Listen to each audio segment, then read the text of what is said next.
신명기 우리 32장 오늘 좀 깁니다. 그래서 오늘 좀 스피드하게 좀 이렇게 나가야 될 것 같은데요. 그래서 중간중간에는 좀 이렇게 또 뛰어넘기도 그렇게 좀 하겠습니다. 신명기 32장, 신명기 32장 우리 1절부터 우리 52절 말씀까지인데요.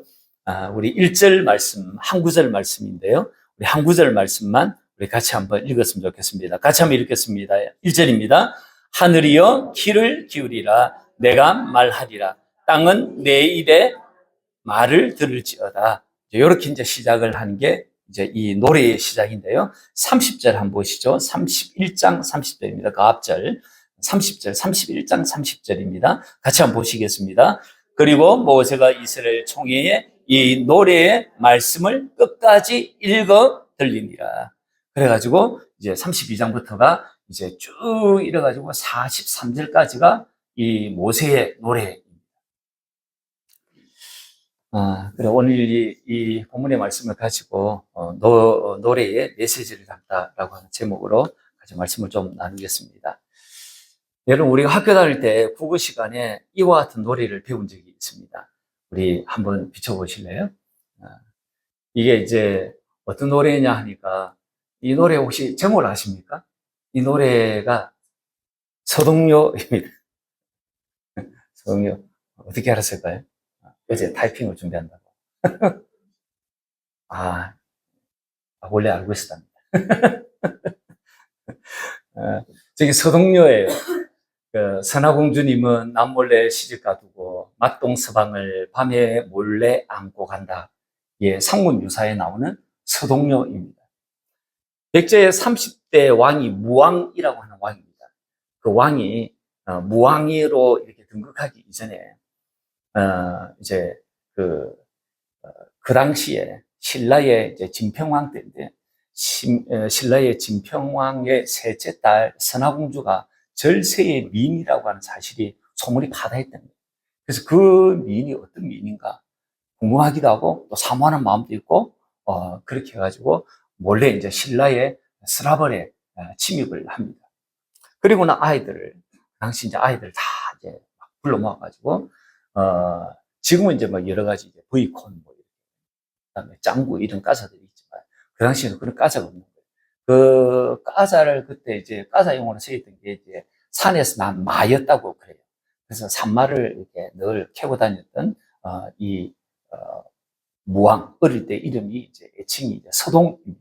이 서동이 산마를 캐가지고 아이들의 과자로 막 나눠주면서 노래 하나를 익히게 합니다. 그 노래가 바로 서동요라고 하는 저 노래입니다. 그래 아이들이 이 노래를 이제 가르쳐 주니까 이제 서동이 가르쳐 주니까 이제 잘 배웠던 거예요. 선화공주님은 나 몰래 서방님을 만나기 위해 밤에 나간대요. 올레리 꼴레리 올레리 꼴레리 막 이렇게 노래를 아이들이 막 불렀던 거예요. 이 노래가 막 급하게 막 이제 퍼져나가는 거예요. 그리고 이제 이 노래가 드디어 이제 서라바리 궁예까지 들어가고 진평왕 기에까지 들어가게 됩니다.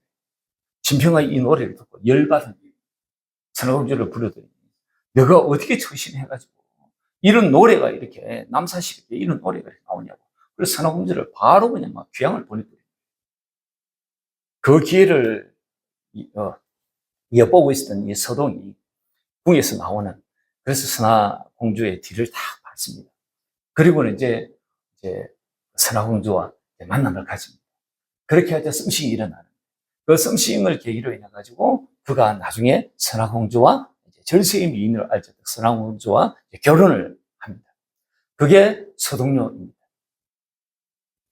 서동이 선화공주와 결혼하기 위해서 그가 사용했던 노래 오늘날 같으면 이제 이런 것을 이제 대중가요라고 이야기를 하는 것이에요. 이 노래 속에 메시지를 담아가지고 결국 선화공주와 결혼을 합니다. 이 노래 속에 신분을 뛰어넘는 이 파격적인 사랑의 메시지가 여기에 있고요. 그리고 이 서동이 나중에 이제 30대에 백제 30대 무왕으로 그렇게 등극을 합니다. 그래서 백제의 왕권 회복의 메시지를 역시 또 이 서동요가 안고 있습니다. 세상의 모든 노래는요, 이 서동요처럼 메시지를 다 담고 있습니다. 오늘날의 대중가요도 역시 메시지를 담고 있습니다. 저와 여러분이 피 끓는 시대를 살아왔던 데가 1970년대, 80년대, 90년대 초 뭐 이럴 때 아닙니까? 그때 이제 피 끓는 시대를 살아갈 때에 그때 당시 우리 사회는 정치적 억압이 좀 있었습니다. 그리고 민주화의 요구 사이에서 세상이 막 요동을 치는 그런 시대였습니다. 그 시기에 대중들이 쉽게 내지 못하는 소리들, 그 소리들을 대신해서 내는 것이 바로 대중가요였습니다. 그래서 그때 유행했던 대중가요가 김민기 씨가 불렀던 아침 이슬, 이런 곡이었습니다. 그리고 이문세의 이 광화문 연가, 이런 노래가 이제 막 유행을 했던 거예요. 이런 곡은 그 시대에 금기시했던 메시지를 그렇게 내었고, 그리고 고통받는 사람들의 내면을 위로했고, 동시에 이 개인적인 정서, 그리고 사랑, 그리고 이별을 섬세하게 담아내면서 그 시대의 사람들에게 하나의 자그마한 이 해방구 역할을 했던 게 바로 이 대중가요였습니다. 90년대 중반부터 해가지고 이 2000년대의 대중가요는 이 새로운 양상을 띠게 됩니다. 그때에 이제 많이 등장했던 게 뭐냐니까 이제 아이돌 그룹이었습니다. 우리가 아는 스테이지와 아이들. 그때 이제 나왔던 애들입니다. 그리고 소녀시대, 그리고 빅뱅. 그때 이제 대중가요가 우리 가운데 이제 흘러나오면서 그때부터 대중가요는요, 이 팬덤을 형성하게 됩니다. 그래서 그 당시에 이 대중가요는 집단의 언어를 대신하는 게 바로 이 대중가요였습니다. 그 이후에 2010년 때부터 이제 후반부에 이제 이르면서 대중가요는 이 새로운 이렇게, 또 다른 이제 새로운 양상을 갖게 되는데요. 이제 그때부터 이제 소위 이제 K-팝이라고 하는 것이 이제 이 세계적 브랜드가 되는 것이죠.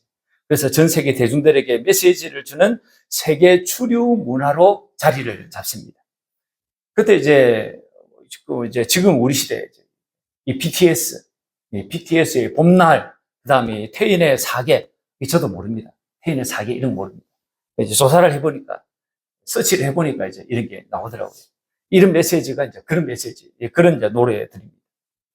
지금 제가 뭘 말씀을 하려고 하냐면요. 대중가요에는 메시지가 있다는 거예요. 아니, 메시지를 전달하기 위한 방편으로 대중가요를 사용을 한다라고 하는 거예요. 오늘 우리 하나님도 이 노래라고 하는 것을 사용을 하십니다. 이 노래를 통해 가지고 메시지를 전달하려고 하시는 거예요. 대중문화를 사용하시는 주님이신 것을 보여주는 대목이 오늘 32장입니다. 오늘 이 32장의 이 노래의 주된 내용은요, 29장부터 쭉 이야기되어져 왔던 이 모압 언약을 주 내용으로 하고 있습니다. 그러니까 이 노래에 모압 언약의 주 내용을 담은 것입니다.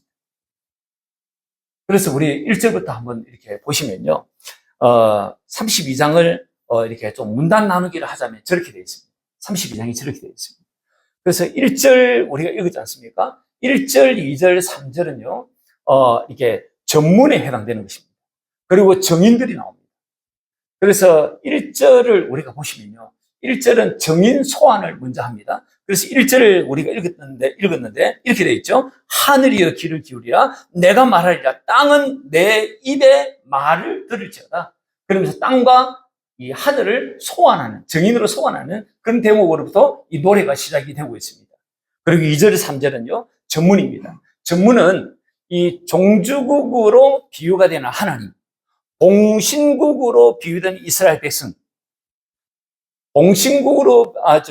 종주국으로 비유된 이 하나님의 권위가 어떠한지에 대해서 말씀하는 게 2절, 3절이에요. 특히 이 하나님은요, 당신의 이 말씀이 얼마나 권위 있는지, 당신의 권위를 말씀으로 표현을 하는 대목이 바로 2절, 3절입니다. 그래서 2절, 3절 한번 보시면 이렇게 되어 있습니다. 내 교훈은 비처럼 내리고 내 말은 이슬처럼 내시나니, 연한 풀 위에 가는 비 같고 채소 위에 단비 같아가지고 생명을 막 용솟음치게 만드는 거예요. 하나님 말씀이 그렇습니다. 생명을 용솟음치게 만듭니다. 내가 여호와의 이름을 전파하리니 너희는 우리 하나님께 위엄을 돌릴지어다. 그래서 종주국으로 비드는 하나님의 그 위엄, 권위, 그것을 양껏 높이는 것으로 시작을 합니다. 그리고 그 다음에 이제 언약의 당사자들이 나옵니다. 한쪽은 봉친국으로 비유가 되고 있는 이스라엘, 한쪽은 종주국으로 비유가 되고 있는 하나님. 이 하나님과 이스라엘 백성들을 이렇게 언약의 당사자로 이렇게 지금 이 소개를 하고 있는데요. 4절부터 한번 보시면요. 하나님은 어떻게 소개되고 있고 이스라엘 백성들은 어떻게 소개가 되고 있는가를 4절부터 6절까지 우리 같이 한번 보시면 좋겠는데요. 같이 한번 보시겠습니다. 그는 반석이신 하나님이시죠. 하나님 반석이시네. 또 계속 읽겠습니다. 그가 하신 일이 완전하고 그의 모든 길이 정의롭고 진실하고 거짓이 없으신 하나님이시니 공의로우시고 바르시도다. 그들이 여호와를 향하여, 이 그들이라고 하는 것이 이스라엘 백성들이겠죠. 그들이 여호와를 향하여 악을 행하니, 계속 읽겠습니다. 하나님의 자녀가 아니요 흠이 있고 삐뚤어진 세대로다. 어리석고 지혜 없는 백성 이같이 보답하느냐? 그는 내 아버지시요 너를 지으신 이가 아니시냐? 그가 너를 만드시고 너를 세우셨도다. 지금 하나님은요 어떻게 비유가 지금 되고 있습니까? 반석이시다라고 이야기하고 있고 내 아버지다 이야기하고 있고 그리고 지으신이시다 그리고 너를 세우신 분이다라고 그렇게 소개되고 있는 반면에 이스라엘 백성들은 한마디로 어떻게 비유가 되고 있냐니까 저들은 삐뚤어진 자녀들이다. 삐뚤어진 자녀들이다. 이렇게 지금 언약의 두 당사자를 소개를 하고 있습니다. 이런 삐뚤어진 이 자녀들을 향해서 하나님께서 역사적으로 어떤 일을 해 오셨는가를 지금 말씀을 하시는 게 그 다음입니다. 그래서 7절부터 14절까지가 하나님께서 이런 삐뚤어진 이 아이들, 자녀들을 향해서 하나님 어떻게 오셨는가? 7절부터 14절의 내용입니다. 어떻게 해 오셨는가? 우리 또 한번 7절부터 14절 같이 또 한번 읽어보겠습니다. 시작. 옛날을 기억하라. 역대 연대를 생각하라. 내 아버지에게 물으라. 그가 내게 설명할 것이요. 내 어른들에게 물으라. 그들이 내게 말하리로다. 지극히 높으신 자가 민족들에게 기업을 주실 때에 인종을 나누실 때에 이스라엘 자손의 수요대로 백성들의 경계를 정하셨도다. 여호와의 분께서는 자기 백성이라. 야곱은 그가 택하신 기업이로다. 여호와께서 그를 황무지에서 짐승이 부르짖는 광야에서 만나시고 호위하시며 보호하시며 자기의 눈동자같이 지키셨도다. 마치의 독수리가 자기의 보금자리를 어지럽게 하며 자기의 새끼 위에 너풀거리며 그의 날개를 펴서 새끼를 받으며 그의 날개 위에 그것을 없는 것 같이 여호와께서 홀로 그를 인도하셨고 그와 함께할 다른 신이 없었도다. 여호와께서 그가 땅의 높은 곳을 타고 다니게 하시며 밭에 소산을 먹게 하시며 반석에서 꿀을 굳은 반석에서 기름을 빨게 하시며 소에 옮긴 젖과 양의 젖과 어린 양의 기름과 바산에서 난 순양과 염소와 지극히 아름다운 먹이시며 또 포도즙의 붉은 술을 마시게 하셨도다. 하나님께서 좀 은유적인 표현을 써가지고 이런 삐뚤어진 이 자녀와 같은 이 이스라엘 백성들을 향해서 내가 어떻게 했는지에 대해서 주님께서 말씀을 하시는 것이에요. 그리고는 이렇게 내가 사랑을 베풀었음에도 불구하고 이들이 삐딱선을 탑니다. 그래서 언약을 어깁니다. 그래서 언약 어긴 내용들을 15절부터 18절까지 담고 있습니다. 하나님은요 이스라엘 백성들에게 애칭까지 사용하십니다. 여수르나 애칭까지 사용하는 거예요. 그런데도 불구하고 이 이스라엘 백성들이 어떤 짓을 하는지 한번 보실 수 있기를 바랍니다. 15절부터 18절까지인데요. 또 같이 한번 읽어보겠습니다. 시작. 그런데 여수르니 기름짐에 발로 차도다. 너가 살찌고 비대하고 윤택함에 자기를 지으신 하나님을 버리고 자기를 구원하신 반석을 업신여겼다. 그들이 다른 신으로 그를 질투를 일으키며 그의 진노를 격발하였다. 그들이 하나님께 제사하지 아니하고 귀신들에게 하였으니 곧 그들이 알지 못하던 신들, 근래에 들어온 새로운 신들, 너희의 조상들이 두려워하지도 아니하던 그들 앞에 이들이 섬겼던 거예요. 그리고 18절, 너를 낳은 반석을 너가 상관하지 아니하고 너를 내신 하나님을 너가 잊었도다.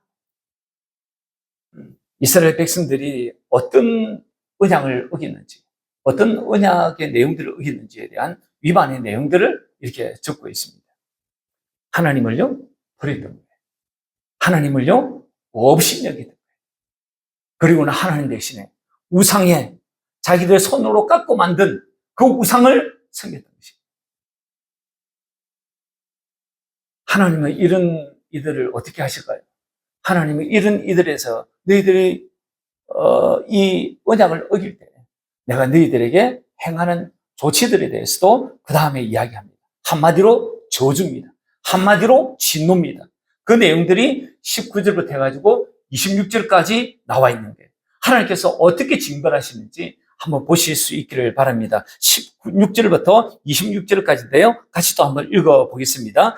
그러므로 여호와께서 보시고 미워하셨으니 그 자녀가 그를 경노하게 한 까닭이로다. 그가 말씀하시기를 내가 내 얼굴을 그들에게서 숨겨 그들의 종말이 어떠함을 보리니 그들은 심히 패역한 세대요 진실이 없는 자녀이미로다. 그들이 하나님이 아닌 것으로 내 질투를 일으키며 허무한 것으로 내 진노를 일으켰으니 나도 백성이 아닌 자로 그들에게 시기가 나게 하며 어리석은 민족으로 그들의 분노를 일으키리로다. 그러므로 내 분노의 불이 일어나서 서울의 깊은 곳까지 불사르며 땅과 그 소산을 삼키며 산들의 터도 불타게 하는도다. 내가 재앙을 그들 위에 쌓으며 내 화살이 닿을 때까지 그들을 쏘리로다. 그들이 주림으로 쇠약하며 불같은 더위와 독한 질병에 삼켜질 것이라. 내가 들짐승의 이와 티끌에 기는 것의 독을 그들에게 보내리로다. 밖으로는 칼에 방 안에서는 놀림에 멸망하려니 젊은 남자도 처녀도 백발 노인과 함께 젖먹는 아이까지 걸어하리로다. 내가 그들을 흩어서 사람들 사이에서 그들에 대한 기억이 끊어지게 하리라. 주님께서 이렇게 이제 언약을 위반한 저들에 대해서 이렇게 이제 저주하고 징계할 것에 대해서 이제 말씀을 하십니다. 이건 지금 이제 이 노래는요, 지금 이들이 행하고 있는 그런 모습은 아니에요. 앞으로 너희들이 이렇게 살게 될 때, 이렇게 이 언약을 어길 때, 앞으로 내가 이렇게 저주하고 너희들이 이렇게 징벌을 받아 고생을 바가지로 하게 될 거다. 그것에 대해서 주님께서 노래를 지어가지고 이들에게 막 대중과외로 그렇게 소개를 하신 것이에요. 이 노래는요, 여기에 끝나지 않습니다. 이 노래의 본 목적은요, 그 다음 절부터 있는 거예요. 27절부터 43절 끝까지입니다. 27절부터 43절에 이 노래의 핵심이 여기에 있습니다. 한마디로요, 이 27절부터 43절까지는요, 회복에 대한 약속의 메시지예요. 주님께서 이 지금 노래를 들려주는 이유는요, 27절부터 43절에 이 내용이 있는 거예요. 그래서 그 내용은 우리가 좀 이따 보도록 하고요. 그 다음에 한번 보시죠. 44절부터 한번 보시죠. 44절부터 보시면 47절까지는요, 모세의 마지막 근면의 메시지입니다. 마지막 근면. 이 노래를 다 43절까지 다 부르게 하고 난 다음에, 그 다음에 이제 모세가 44절부터 47절에 말씀을 하는데요. 모세의 마지막 근면, 어떤 말씀인지 같이 한번 읽어보겠습니다. 44절부터 같이 한번 읽어보겠습니다. 모세와 눈의 아들 호세아가 와서 이 노래의 모든 말씀을 백성에게 말하여 들리더라. 여기 호세아는 여호수아의 다른 이름이에요. 모세와 여호수아에게 백성에게 말하여 들리는데 45절입니다. 모세가 이 모든 말씀을 온 이스라엘에게 말하기를 마치고 그들에게 이르되 내가 오늘 너희에게 증언한 모든 말을 너희의 마음에 두고 너희의 자녀에게 명령하여 이 율법의 모든 말씀을 지켜 행하게 하라. 이는 너희에게 어떤 일이 아니라 너희의 생명이니 이 일로 말미암아 너희의 요단을 건너가 차지할 그 땅에서 너희의 날이 장구하리라. 그래서 이 율법의 말씀을 다 지켜 행하라고 이야기하는 거예요. 저와 여러분이 이렇게 아시겠지만 이렇게 감안하고 있어야 될 게 뭐냐니까 시내산 언약하고 모압 언약의 그 내용은 거진 동일해요. 그 내용은 거진 동일해요. 모압 언약이 갱신 언약으로 한 가지 다 틀리겠습니다. 그게 뭐냐니까 내가 너희들이 시내산 언약을 지키지 못하는 것을 지킬 수 있도록 해줘가지고 축복의 삶을 살아가도록 생명을 얻도록 하기 위한 언약의 갱신이 모압 언약이에요. 그래서 내용은 다 똑같아요. 무엇을 지키고 어떤 걸 행해야 되느냐? 그 내용들은요, 지금 오늘 우리가 봤던 오늘 이 32장에서도 이제 지킬 내용들이 나오는데 이것은요, 지난 레위기나 신명기에 있는 모든 말씀들을 취약한 말씀들이에요. 그래서 뭘 지키고 어떻게 살아야 될 건가는요, 율법 안에 신에서 언약을 다 나오는 거예요. 그걸 이제 그 내용이 모압 언약의 내용이에요. 근데 그것을 지키지 못하니까 그것을 지킬 수 있도록, 그래서 축복과 생명을 얻도록 하기 위한 언약이, 갱신한 언약이 모압 언약, 두 번째 언약, 새 언약인 것입니다.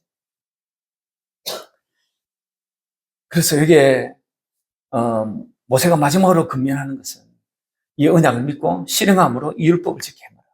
이것이 너희의 생명이 될 거다. 이 말씀을 마지막으로 하는 거예요. 이제 요단강 서편에 그곳에 가가지고 그곳에 제대로 이제 정착해 살 때 이거 꼭 기억해라. 이 말씀을 하시는 거예요. 그리고 그 뒤에 이제 48절부터 내용 나오지 않습니까? 48절부터 마지막 52절까지는요, 모세가 이제 당신의 죽음을 한 번 더 이제 언급하는 그런 내용이에요. 이 내용은 50절만 읽으면 되겠습니다. 50절을 같이 한번 읽어보겠습니다. 시작. 내 형 아론이 호르산에서 죽어 그의 조상에게로 돌아간 것 같이 너도 올라가는 이 산에서 죽어 내 조상에게로 돌아가리. 너도 너 형처럼 그렇게 돌아갈 거다. 너는 이 너보산에서 돌아갈 거다. 그러면서 그 다음 절에서는 너가 왜 가나안 땅을 밟지 못하는지에 대해서 이제 그 내용들을 이제 소개하는 그런 것으로 이제 32장이 끝을 냈습니다. 여러분, 이후에 이 노래가 후대에 불려질까요? 계속해서 가나안 땅에 들어가고 그 이후에 사사기, 그 다음에 열왕시대, 그 이후에 쭉 주님이 오실 때까지 이 노래가 계속해서 전해질까요? 네, 계속해서 전해집니다. 그 흔적들이 군데군데 남아 있습니다. 사사시대의 마지막 사사로 학자에 따라 이제 견해가 다르지만 마지막 사사로 여겨지는 이 사무엘 시대의 어머니가 한나입니다. 한나의 노래에서 그 흔적들이 나와요. 그래서 사무엘상 2장 2절, 6절, 7절에 보니까 여호와와 같은 반석이 없도다. 죽이는 이도 죽이기도 하시고 살리기도 하시고 교만한 자를 꺾으시고 낮은 자를 높이시며, 이 한나의 노래 가운데 이 모세의 노래가 이게 군데군데 이렇게 흔적이 나오는 거예요. 다윗의 감사 찬양의 시가 18편에 있습니다. 그 18편에도 그 흔적이 나타나고요. 그리고 하박국이 불렀던 기도와 찬양이 하박국서 3장에 나옵니다. 하박국서 3장에도 이 신명기 32장에 이 내용들이 녹아 있어요. 그리고 신약에 오면 마리아가 찬양을 부릅니다. 그래서 그 마리아의 찬양이 누가복음 1장에 나오는데, 누가복음 1장 50절, 51절, 52절을 보니까 어떤 내용이 나오냐니까 마리아가 이런 모세의 32장의 이 노래의 내용들에게서 나온 내용들의 노래하는 내용들이 나와요. 그게 50절을 보니까 긍휼이 대대에 이르며, 51절에는 그 마음이 생각이 교만한 자를 헛되셨도다. 이거는 15절부터 20절에 신명기 32장 15, 20절까지의 내용들을 적은 것이거든요. 그리고 52절에는 보니까 비천한 자를 높이셨으며, 이 누가복음의 이 마리아의 창가에서도 이 모세의 노래가 중간중간에 흔적을 보이는 거예요. 놀라운 것은요, 요한계시록의 15장 3절에 보니까 이 모세의 노래에 대해서 나와요. 요한계시록 15장 3절에 이렇게 되어 있습니다. 하나님의 종 모세의 노래와, 이 신명기 32장을 이야기하거든요. 하나님의 종 모세의 노래와 어린 양의 노래를 불러 이르되, 그러니까 신명기 32장 모세의 노래가 종말의 찬양에서도 언급이 되고 있는 거예요. 이 모압 언약이 후대의 노래로 계속 그렇게 전해지면서 저들에게 증거로 그렇게 불려졌던 흔적들이 있었던 것이에요. 여러분 그거 아시지 않습니까? 다니엘이 어느 날 이제 예레미야가 예언했던 예레미야 예언의 두루마리 성경책을 읽습니다. 그걸 읽다가 예루살렘의 황폐함이 70년에 끝난다는 예언의 말씀을 읽습니다.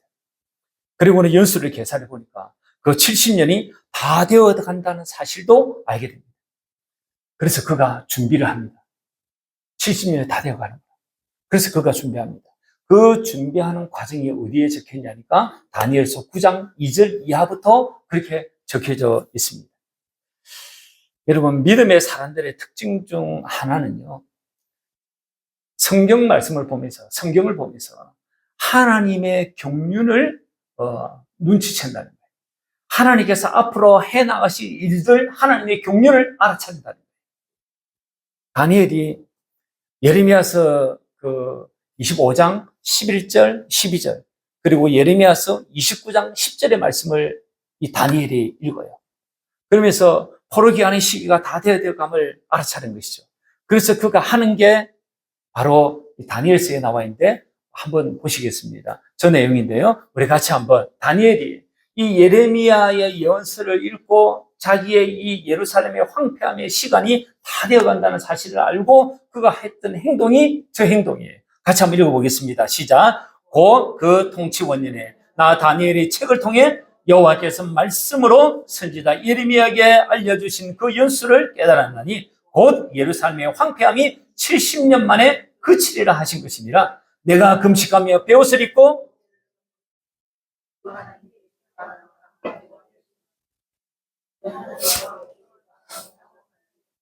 크시고 두려워할 주 하나님 주를 사랑하고 주의 계명을 지키는 자를 위하여 언약을 지키시고 그에게 인자를 베푸시는 이시여. 다니엘이 예루살렘의 이 황폐함의 시간, 그러니까 이 포로 시간이 다 돼간다는 것을 알고 학자들의 견해에 의해서는 또 이렇게 예루살렘 성전이 무너지고 스룹바벨 성전이 세워지는 그 기간이 다 되어져 간다는 것을 알고 지금 준비하는 것이에요. 뭘 준비하냐니까 다른 거 준비하지 않아요. 하나님 앞에 회개합니다. 마음을 돌이키는 것이에요.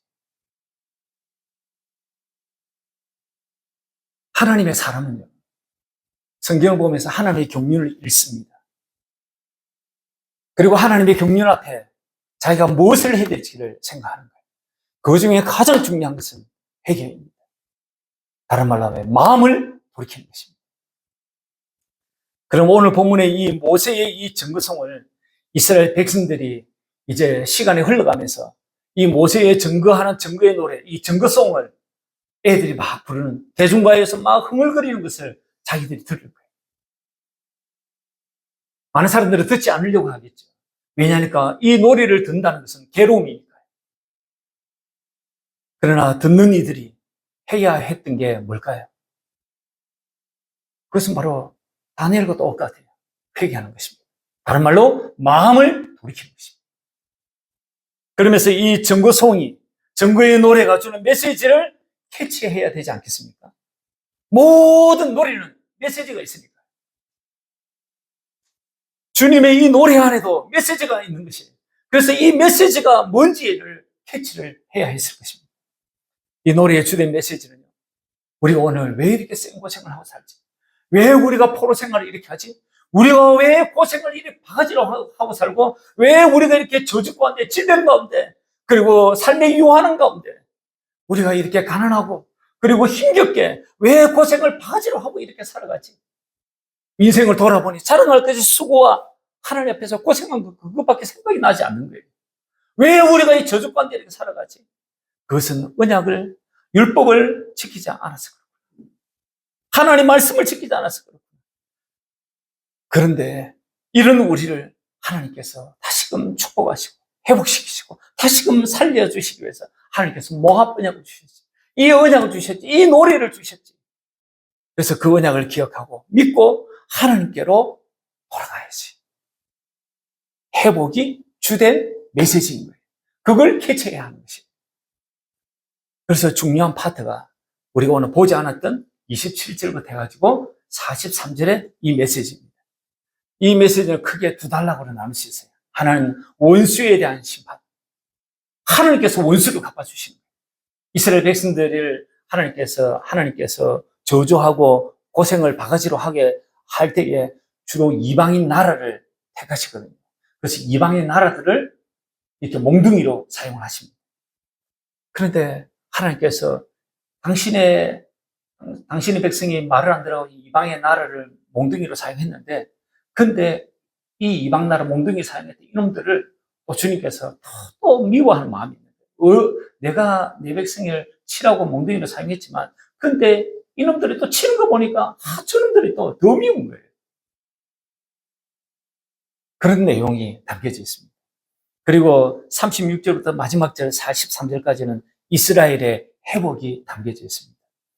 그래서 이 내용들을 보다 이렇게 이 내용들이 이 앞부분에 나오는 27절부터 35절 내용이 그들이 지시대명사가 많이 나와요.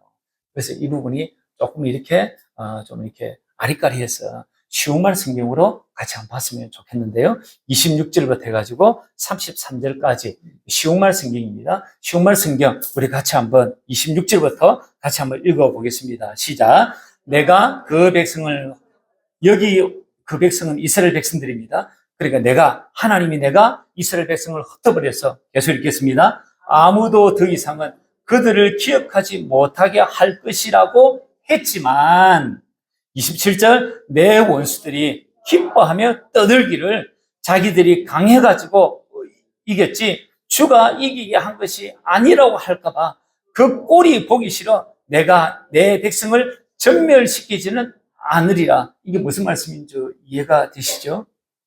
내가 내 백성을 들어서 사용을 해가지고 몽둥이를 들어서 내 백성을 그렇게 회초리를 들게 했는데, 저들이 회초리를 들어 저놈들이 지가 강해가지고 지가 힘이 세가지고 이 이스라엘 백성들을 친다라고 생각을 하는 거예요. 그렇게 또 생각을 할까봐 생각하니까 하나님께서 열불이 터지는 거예요. 그 마음에 아버지 마음을, 이게 아버지 마음이에요. 아버지 마음. 그리고 계속해서 28절도 읽어보겠습니다. 이스라엘은 지각도 없고 분별력도 없는 족속이다. 그 백성에게 지혜가 있었으면 이 같은 일을 깨닫고 자기들을 끝내 어찌 될 줄을 분별할 수 있었으리만, 주께서 주의 백성을 저버리지 않으셨다면 어떻게 한 명의 적이 주의 백성 1000명을 몰아내고 2명의 적이 주의 백성을 10,000명이나 도망치게 할 수 있었으랴.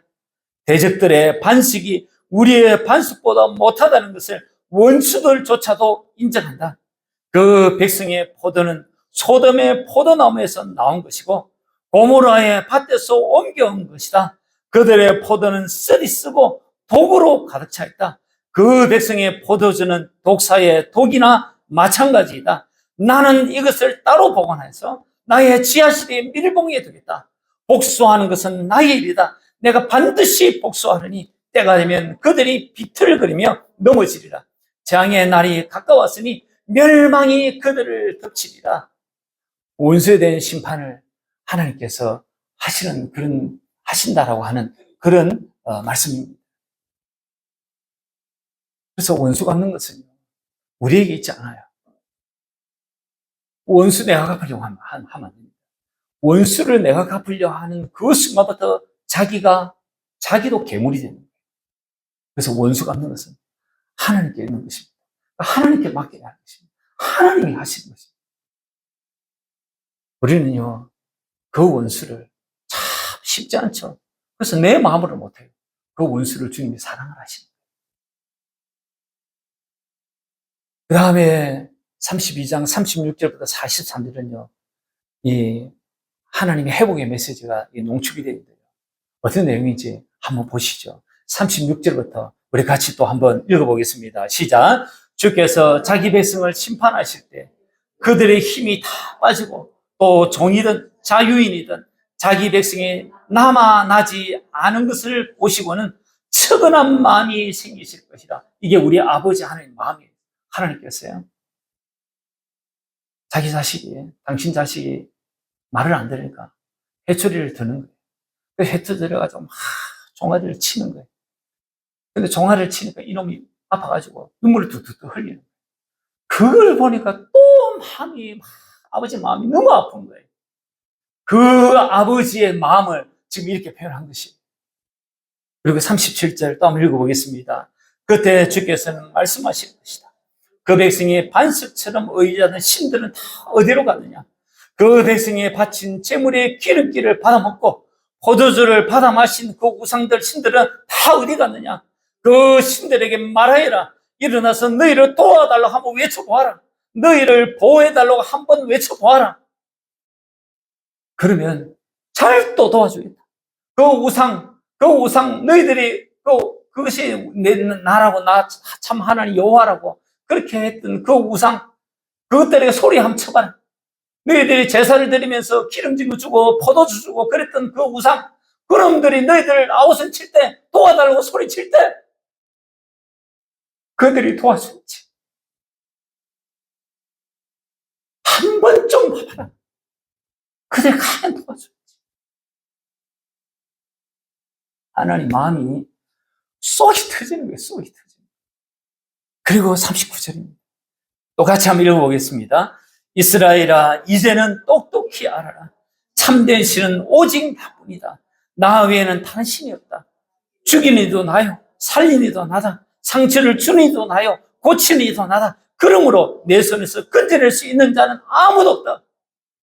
그러니 제발 좀 이런 마음이 뭐가 있는 거예요. 그리고 40절 또 한번 보시겠습니다. 내가 이제 하늘에 손을 들고 맹세한다. 나의 영원한 삶을 걸고 말한다. 내가 시부르게 칼을 갈아 손을 쥐고 심판에 나설 거다. 내 원수들에게 안갚음하고 나를 미워하는 자들에게 내가 복수할 거다. 내 화살로 피를 실컷 마시게 하고 내 칼로 고기를 실컷 먹게 할 거다. 살육당한 자들과 포로로 잡힌 자들 적장의 머리에서 나온 피를 내가 마음껏 마시게 하리라. 하나님의 진노가 얼마나 큰지 이렇게 표현하는 것이에요. 여러분, 내가 사랑하는 사람은요, 그 사람이 배신을 때릴 때 내가 사랑한 만큼 진노가 쏟아지는 것이에요.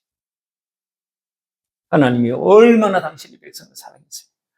이들이 배신을 때리고 나를 없이 여기고 나를 잊어버리고 할 때에 하나님 아버지의 마음이 얼마나 아픈지 그것이 진노로 이렇게 표현이 되고 있는 것입니다. 43절 마지막 한번 읽어보겠습니다.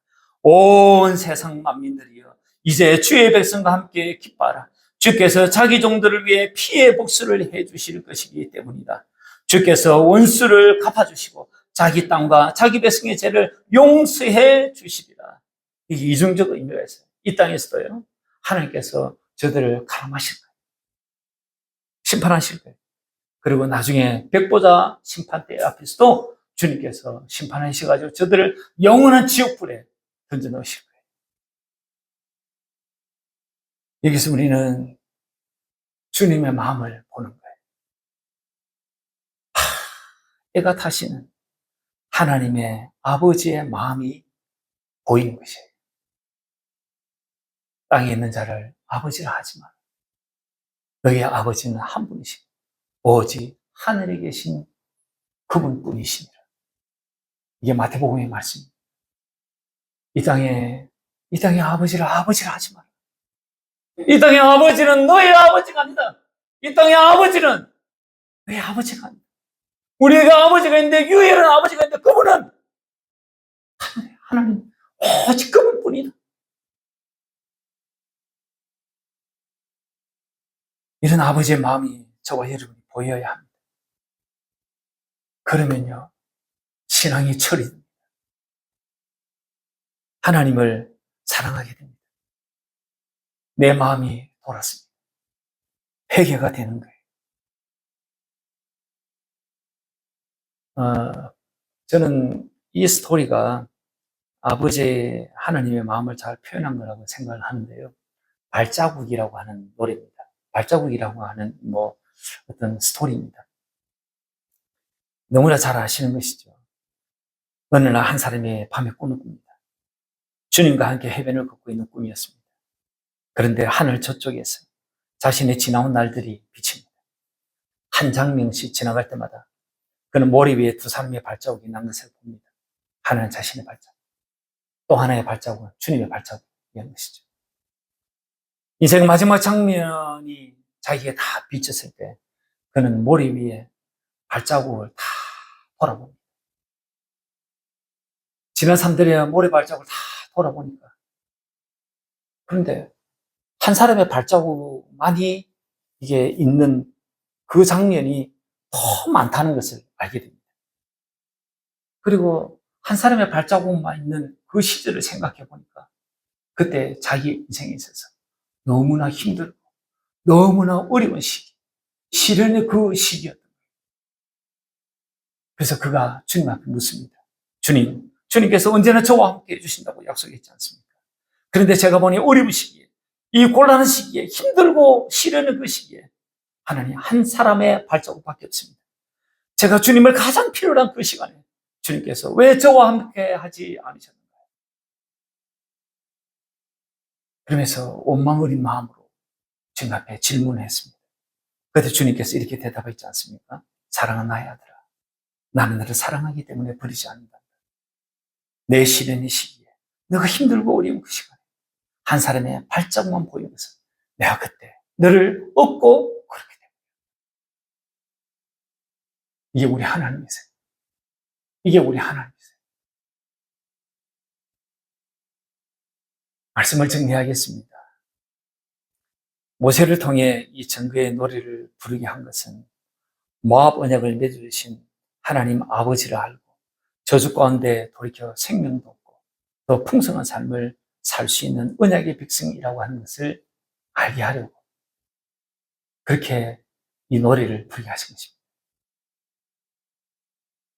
지금의 우리는요, 이 언약을 이루어 주시기 위해서 우리 예수님이 이미 새 언약의 중보자로 2000여 년 전에 오셨습니다.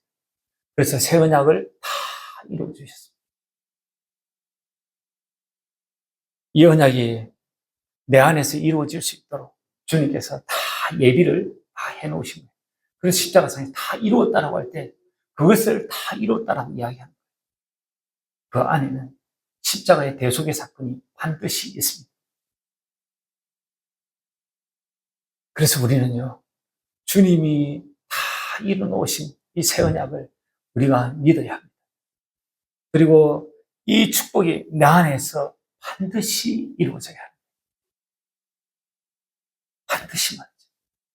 그래야 축복을 누리고, 그래야 주님이 약속하신 성경에 풀리지 않는 수많은 말씀들, 소위 난해구절이라고 하는 수많은 말씀들, 그것이 다 이해가 됩니다. 그리고 그 말씀이 내 안의 삶의 실제가 되는 것들을 저와 여러분이 남은 생애 가운데서 이렇게